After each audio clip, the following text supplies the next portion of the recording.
ay bongga! Bali-balita ngayon na naghahanda na raw ang rumored couple na sina Kim Chiu at Paolo Avellino para sa kanilang flight papuntang Vancouver, Canada. Ayon sa mga ulat, kasama raw sila sa lineup ng mga kapamilya stars na magbibigay saya sa ASAP Vancouver na gaganapin sa Pacific Coliseum ngayong October 18.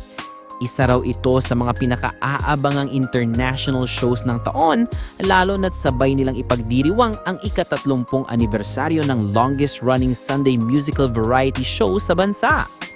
Di umano, spotted daw sina Kim at Paolo sa isang private rehearsal at kapansin-pansin umano ang kilig sa kanilang dalawa.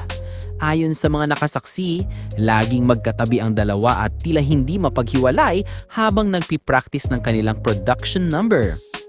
Kasama rin sa first batch ng mga artista nga alis sina Alexa Ilacad, Bel Mariano at Robbie Domingo, na kapwa nagbahagi ng excitement nilang makasama muli ang mga Filipino fans abroad.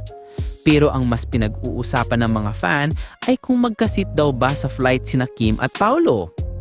Sabi pa ng isang netizen, kung magkatabihan sa eroplano, sure na viral na naman.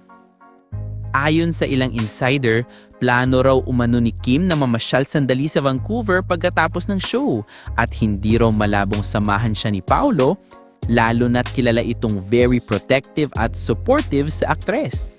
Kaya't habang papalapit ang ASAP Vancouver, mas lalo namang nasasabik ang mga fan na makita kung paano muling magpapakilig sina Kim at Paolo.